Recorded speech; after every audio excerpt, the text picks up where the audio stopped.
Hey everyone, and welcome back to Mr.KAT English Podcast, your fun, practical, and super effective guide to speaking English confidently and naturally in a short amount of time. I'm Mia. Hi, Mia, and a massive hello to all you awesome learners out there grinding to level up your English. I'm Dori, and I'm super excited to be here with you today. Today's episode is a special 4-part series where we're breaking down exactly how to go from hesitant to fluent fast. We'll cover everything step by step with real tips you can start using right away. Plus, we'll share some completely free apps and websites for practicing speaking English, so you're guaranteed to find awesome speaking partners that suit you perfectly. You guys can talk and practice together. Make sure to listen all the way through so you don't miss this golden opportunity. That's right. In part 1, we kick off with building confidence and overcoming hesitation, because let's face it, that fear of making mistakes stops most people dead in their tracks. Then in part 2, we dive into daily practice routines and full immersion, how to surround yourself with English so it sticks without feeling like hard work. Part 3 is where the magic really happens. Advanced techniques to sound natural, master phrasal verbs, idioms, and handle real-life conversations like a pro. And we wrap it all up in part 4 with feedback loops, smart error correction, and how to keep improving for English, so your fluency only gets better and better. We'll explain key vocabulary, share our own stories, and give you actionable steps you can follow along with. Exactly. So grab a notebook, get comfy, and listen all the way through, because by the end of these 4 parts, you'll have a clear roadmap to speaking English fluently faster than you thought possible. Before we jump into part 1, we've got one quick favor to ask you guys listeners. If you're excited about finally speaking English with confidence and want more tips like these, please smash that like button and subscribe to the channel. It helps other learners find us too. Your support means the world to us. Thank you so much, everyone. All right, Dori, ready to help everyone crush that hesitation once and for all? Absolutely. Let's get started with part 1 right now. Hey everyone, welcome back. Dori, let's jump straight in. Step 1 on our journey to speaking English fluently in a short amount of time, building confidence and overcoming hesitation. I feel like this is the biggest roadblock or barrier for most learners, right? Totally, Mia. Oh my gosh, I still remember my early days. Every time I tried to speak, my heart would race, I'd worry about grammar mistakes, terrible pronunciation, and boom, complete hesitation. Hesitation means that pause, that freezing moment when you just can't get the words out. What about you? Were you on the same page? 100%. I used to stand in front of the mirror practicing and still feel nervous. The biggest enemy of fluency is the fear of making mistakes. If you're constantly scared of sounding wrong, you'll never open your mouth. My first big tip is to embrace mistakes. Seriously, welcome them. Mistakes are your best teachers.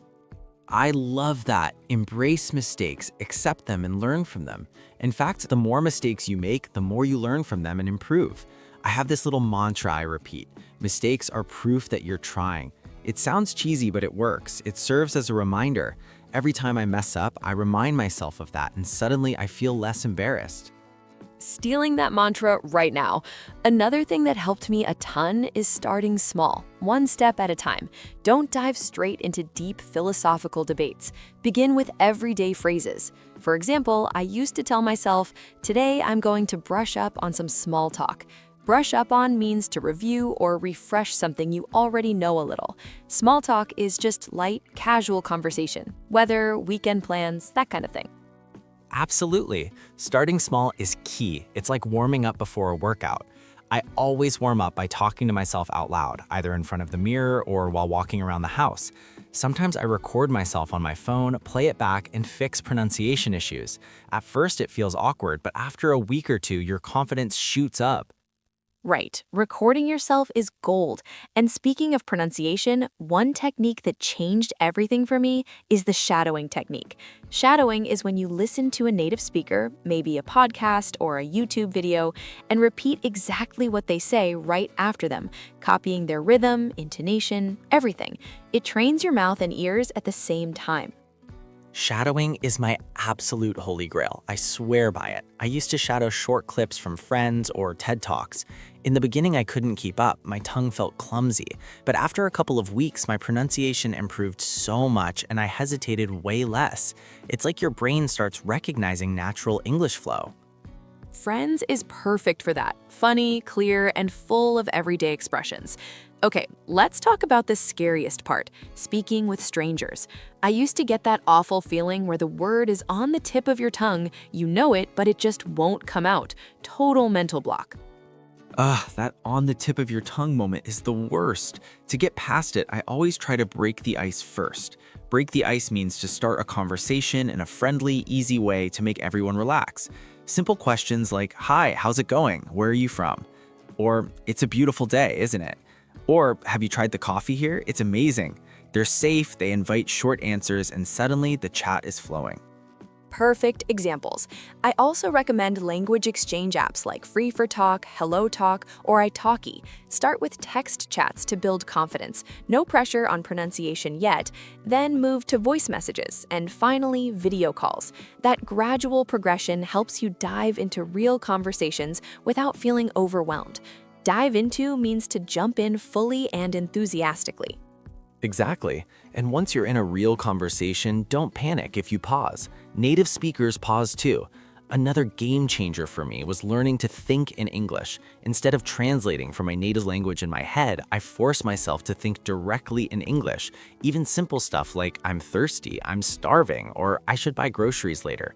It feels slow at first, but it cuts down hesitation massively when you actually speak. Think in English is huge. It rewires your brain. I combined that with daily exposure, surrounding myself with English every single day. Podcasts while cooking, Netflix with English subtitles, or no subtitles once I got braver, scrolling Reddit or listening to YouTube podcasts in English. The more you hear natural speech, the more confident you feel reproducing it. Daily exposure is non-negotiable. And let's not forget the classic, practice makes perfect. It's old, but it's true. There's no magic pill. You have to practice consistently. You need to open your mouth and speak as much as possible. I set a tiny goal to speak out loud for at least 15 minutes every day. Could be self-talk, talk to the mirror, language exchange, or even describing a picture or what I'm doing as I do it, like narrating my life in English. Narrating your day is brilliant. I did that while driving. Okay, I'm turning left now. There's a red light. Oh, that dog is so cute. Sounds silly, but it builds fluency without pressure. The most important thing is that it creates a great habit of thinking and speaking in your target language. Also, don't forget to celebrate small wins. Every time you manage a full sentence without hesitating, give yourself a mental high five. Positive reinforcement really boosts confidence.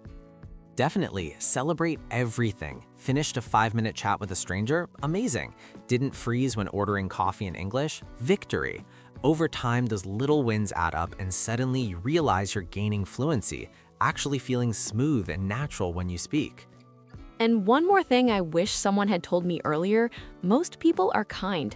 Native speakers usually appreciate that you're trying. They're not judging your grammar, they're just happy to communicate.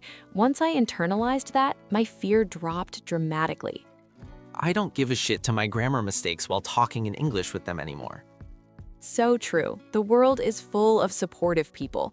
If someone's rude about your English, that's their problem, not yours. Just keep going.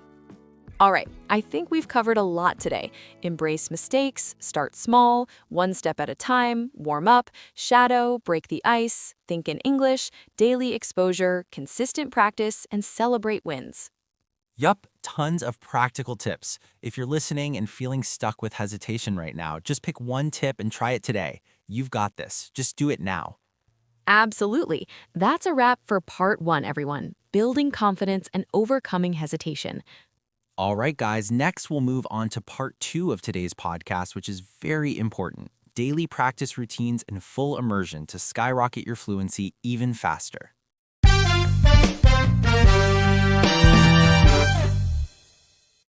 Hey everyone, welcome back to the Mr.KAT English Fluency Journey. Mia, we're on to part 2 today. Daily practice routines and full immersion. Last time we talked about building confidence and kicking hesitation to the curb. Now it's time to crank things up and actually push your speaking fluency to the next level. Ready? I'm more than ready. Honestly, this is the part where the magic happens. Confidence is great, but without consistent daily practice and immersion, you'll stay stuck. Immersion means surrounding yourself with English as much as possible, like diving deep into the language ocean, no half measures. Exactly. The goal is to make English part of your everyday life, not just a study session. My first big tip is to create a solid daily routine.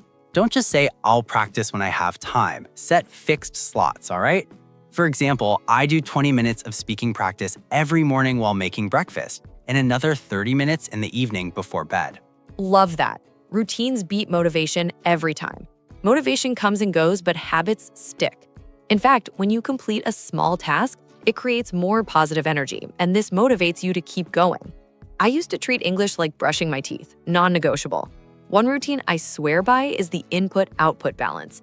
Spend time on input, listening and reading, then immediately switch to output, speaking and writing. That way, everything you absorb gets activated right away.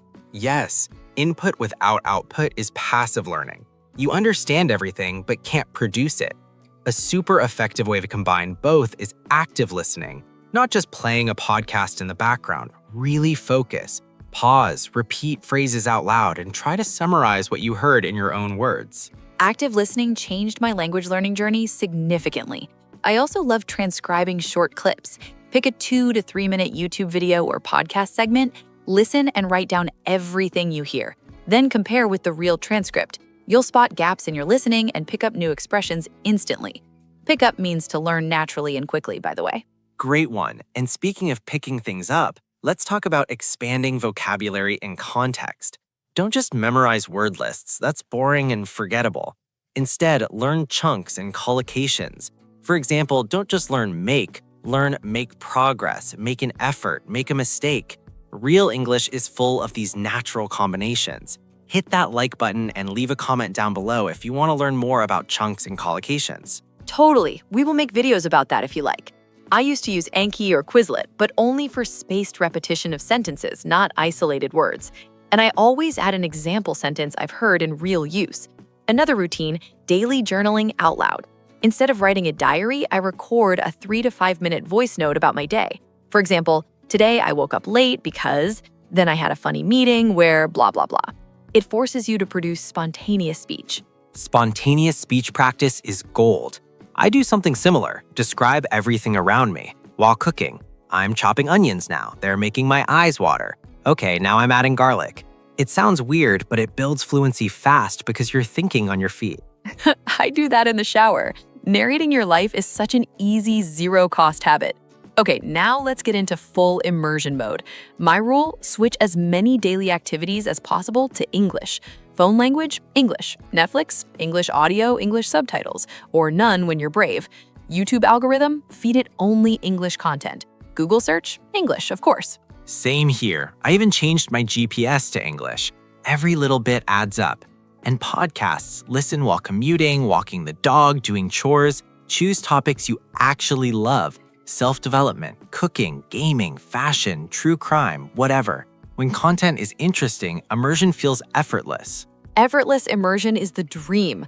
Another immersion hack is consume the same content twice. First time, just enjoy it. Second time, focus on language. Shadow phrases, note down useful expressions, repeat tricky sentences. That's how you really internalize the rhythm and intonation. Internalize, make it part of you. Yes.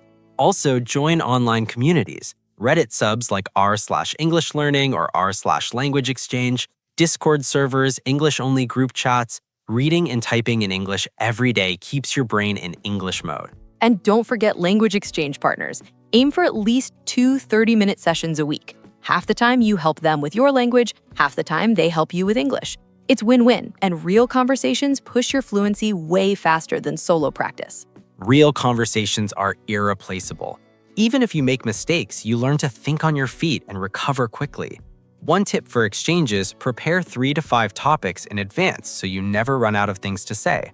Current news, favorite movies, travel dreams, easy stuff. Smart, and track your progress. Every week, record a 2-minute monologue on the same topic, like describe your perfect weekend. Listen back to older recordings and you'll hear massive improvement. That keeps you motivated when things feel slow. Progress tracking is so encouraging. You think you're not improving day to day, but week to week, huge difference. Also, don't aim for perfection. Aim for clarity and fluency. Native speakers value being understood over perfect grammar. Preach. Fluency over accuracy at this stage. Grammar will catch up naturally with more exposure and practice. All right, let's wrap up the key routines: fixed daily slots, input-output balance, active listening, transcribing, out loud journaling, narrating life, full device switch to English, interesting content only, online communities, regular language exchanges, and progress tracking. That's a solid toolbox. If you implement even half of these, you'll see your speaking fluency skyrocket in weeks, not months. For real, consistency is everything. Do a little every day, immerse yourself, and you'll be amazed how quickly you start thinking and dreaming in English. Exactly. That's it for part 2, everyone. We've loaded you up with daily practice and immersion strategies.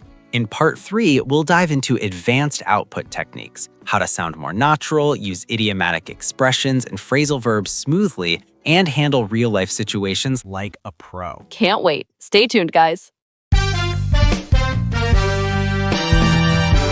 Hey everyone, welcome back.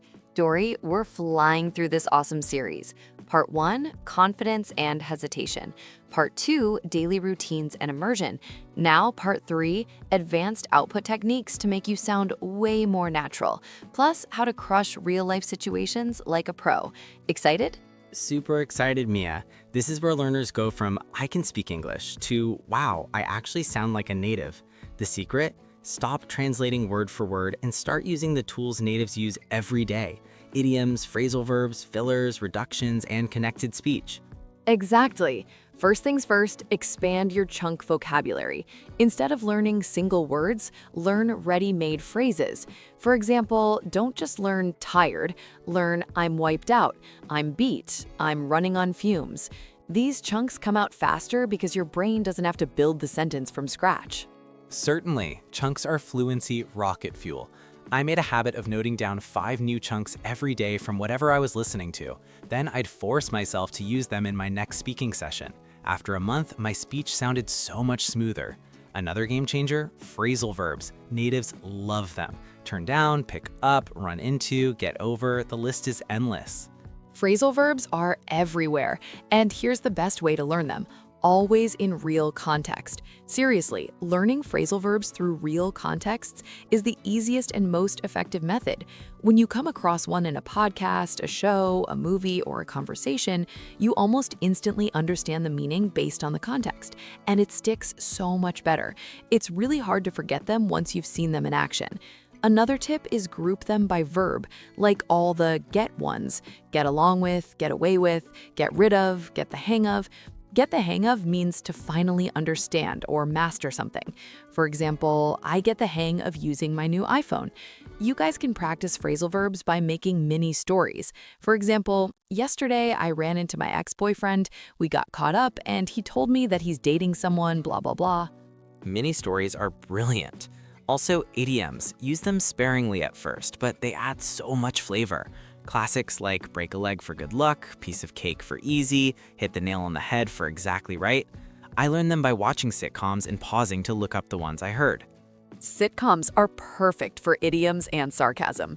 Speaking of natural sound, fillers and reductions. Natives don't speak like textbooks. We say wanna, gonna, kinda, sorta. We use you know, like, well to buy thinking time. Practice saying, I'm gonna go to the store later, instead of I am going to go to. Yes. At first it feels fake, but record yourself using reductions and fillers naturally. It makes you sound relaxed and confident. Another big one, connected speech. Words blend together. What do you becomes what do ya.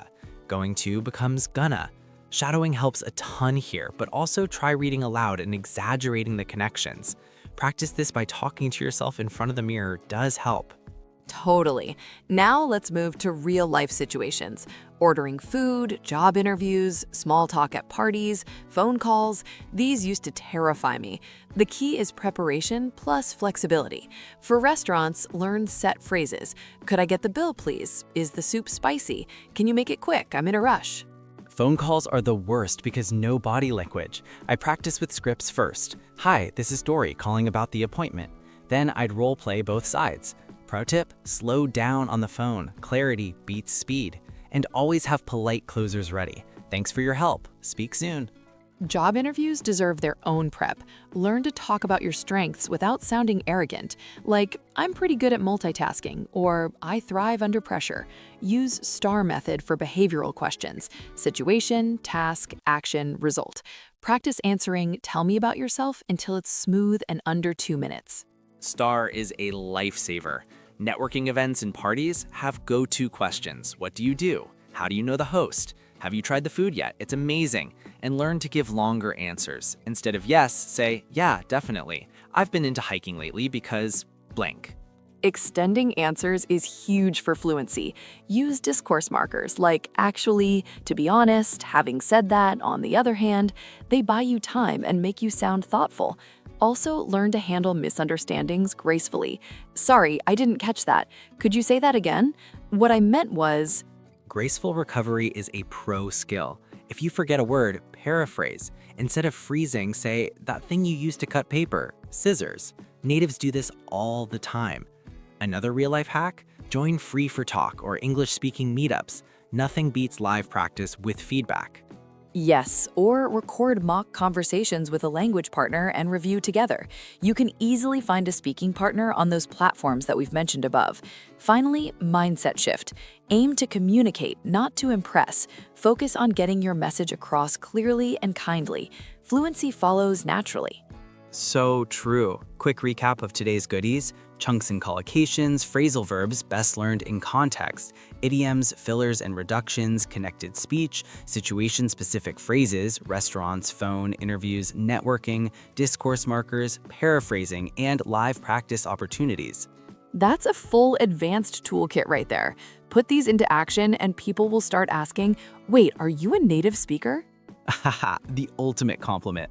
All right, that's a wrap for part 3. In part 4, we're going deep on feedback loops, error correction, and how to keep improving even after you're already fluent, maintenance mode, and lifelong learning. Can't wait. Thanks for tuning in. Keep immersing, keep practicing, and we'll catch you in the next part after the transition music. Hey everyone, welcome back to Mr.KAT English Fluency Journey. Mia, we've made it to part 4, the final stretch. We've built confidence, set up daily routines and immersion, mastered advanced output to sound natural. Now it's time to talk about the glue that holds everything together: feedback loops, smart error correction, and how to keep improving even when you're already pretty fluent. Yes, this is the part most learners skip, but it's what separates good from truly exceptional. Without feedback, you keep repeating the same mistakes forever. With good feedback, you level up fast and stay sharp for life. Exactly. First, let's talk feedback sources. The gold standard is native or advanced speakers, language exchange partners, online tutors on italki or Preply, conversation clubs, anyone who can give you honest, specific feedback. Ask them, what did I say that sounded unnatural? Or how would a native say this? I love targeted questions. Instead of, was my English okay? Ask, did I use any weird phrasing? Or was my pronunciation clear? That gets you actionable answers. Another amazing source, professional feedback. Even one session a month with a teacher can fix fossilized errors, those mistakes you've been making for years without realizing. Fossilized errors are sneaky. Mine was saying I am interesting in instead of I am interested in. Took a teacher to point it out. Fortunately, if you can't find someone who gives you real feedback, you can totally rely on ChatGPT. Self-feedback is powerful too. Record your conversations or monologues, then listen back critically. I use a simple checklist. Did I hesitate a lot? Or my sentences too short or robotic? Did I repeat the same words? Great checklist. I add pronunciation and intonation. Tools like Elsa Speak or Speechling give instant AI feedback on pronunciation, super handy for daily practice. And don't sleep on transcriptions. Record yourself speaking freely for 3 minutes without stop. Transcribe it, then compare to how a native might say the same thing. Transcription is brutal, but effective. You see all your grammar slips and filler overuse. Now, error correction strategy. Don't fix everything at once. Prioritize. Focus on high-frequency errors first, things you mess up all the time. Use the rule of 3. When you make a mistake 3 times, drill it until it's gone. Rule of 3 is smart. I use active recall for correction. When I catch an error, I immediately make 5 new sentences using the correct form, out loud. That cements it. Also, keep an error log, a simple notebook or Notion page. Write the mistake, the correction, and an example sentence. Review it weekly. Error log changed my game. I color code mine, red for grammar, blue for vocab, and green for pronunciation. And here's a mindset tip. Treat errors as data, not failures. Interesting, I still mix up borrow and lend. Time to drill that. Love the data mindset. Now, lifelong improvement even after fluency. Plateaus are real. When progress slows, switch things up. Read challenging books, watch debates, or stand-up comedy. Listen to accents you're weak on, British, Australian, Irish, etc. Variety keeps it fresh. I set monthly challenges. One month, I only watched British shows. Another month, I read a novel in English. Join communities like Language Learning Free for Talk or Reddit. Talk to strangers daily. Share your speaking clips and get crowd feedback. Crowd feedback is motivating. Also, teach others. Explaining English grammar or idioms to lower-level learners forces you to deepen your own understanding. I started a small study group and my fluency sharpened so much. Teaching is the ultimate test. Another pro habit is deliberate practice on weak spots. If small talk bores you now, force yourself into deeper conversations. Politics, philosophy, current events. Expand your comfort zone. Yes, and consume content slightly above your level. Not frustratingly hard, but just enough to learn 5 to 10 new things per session. That's the sweet spot for growth. Sweet spot, perfect phrase. Finally, celebrate milestones. Every 3 months, do a fluency test. Record yourself on a topic from 6 months ago and compare. Or have a full English day, no native language allowed. Reward yourself. Rewards keep the fire burning. All right, quick recap for part 4. Seek targeted feedback from natives, teachers, or AI. Self-record and analyze. Prioritize errors. Use error logs and active recall. Treat mistakes as data. Avoid plateaus with variety and challenges. Teach others. Deliberate practice on weaknesses. And celebrate progress. That's the complete system, everyone. Confidence, routines, natural output, feedback, and maintenance. Follow these 4 parts consistently, and fluent English in a short time is totally achievable. Absolutely. You don't need years. You need smart daily action with good feedback. And remember, fluency is a journey, not a destination. Keep enjoying it. That's a wrap for the series, everyone. Thank you so much for joining us on this English fluency journey. We hope these tips help you speak confidently and naturally very soon. If you try any of them, we'd love to hear your progress. Though this is the end, keep practicing. You've got this. Thanks for listening. Stay curious and keep speaking. Bye for now. See you out there in the English-speaking world.